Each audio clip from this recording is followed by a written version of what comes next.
Welcome back, ladies and gentlemen. Today we have the 2025 rendition of BracketCalogy. We're going to start things off in the South region. The number one overall seed, the Auburn Tigers. They faced the winner of Alabama State and SFU. This one is very self-explanatory. Auburn, the number one overall seed for a reason. Auburn is going to dog walk whatever 16 seed they play in that game. Chalk them in round of 32. But here's where things get interesting here. 8-9 matchup. Louisville and Creighton.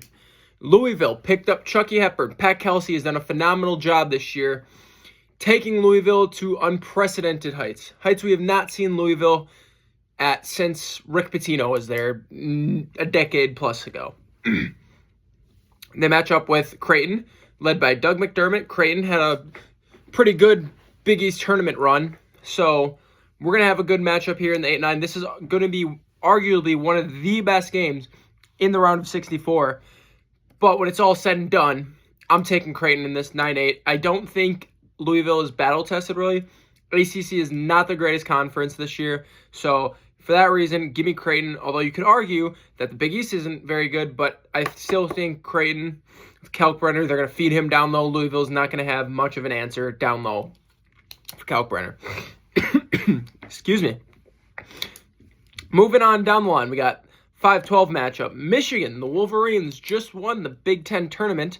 They'll be facing up against UC San Diego. UC San Diego in their first March Madness. This is their first year to be eligible in the tournament, and they went out and secured themselves a 12 seed.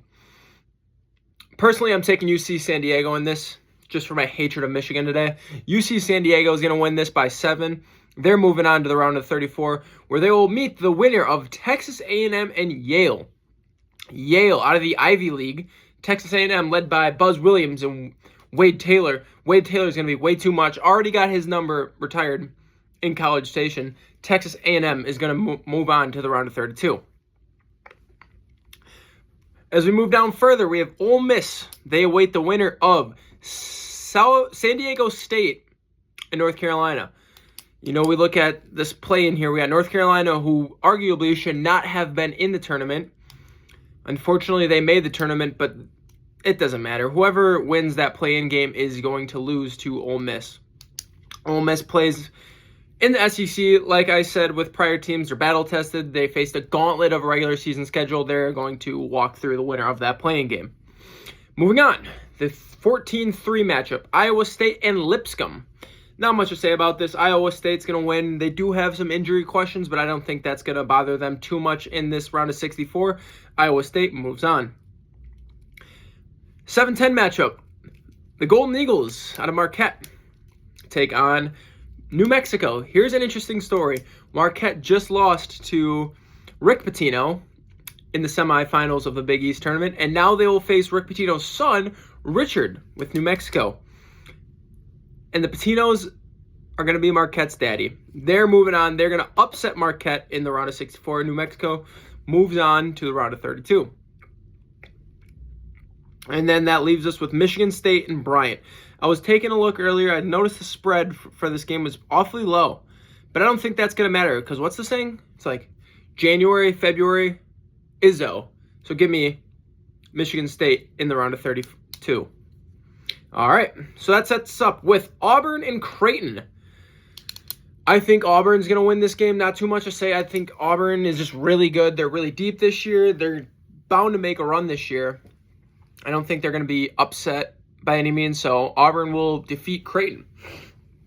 And that takes us down to UC San Diego and Texas A&M. UC San Diego's Cinderella run is going to end a little abrupt.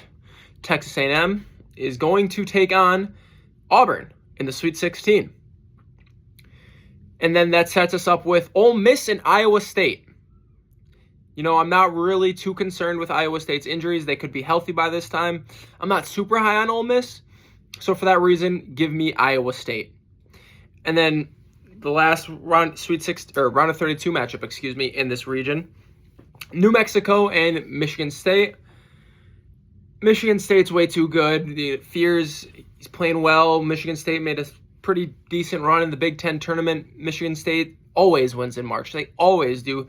They're going to be moving on to the Sweet 16. Sweet 16 matchups, Auburn and Texas A&M. Auburn's going to cakewalk that game. And Michigan State will handle Iowa State. And that leads us to the Elite Eight. Winner of this game moves on to the Final Four.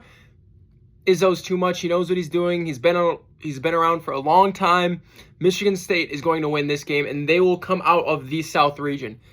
Thank you for watching this region. We will be breaking down the West region in the next video. Stay tuned.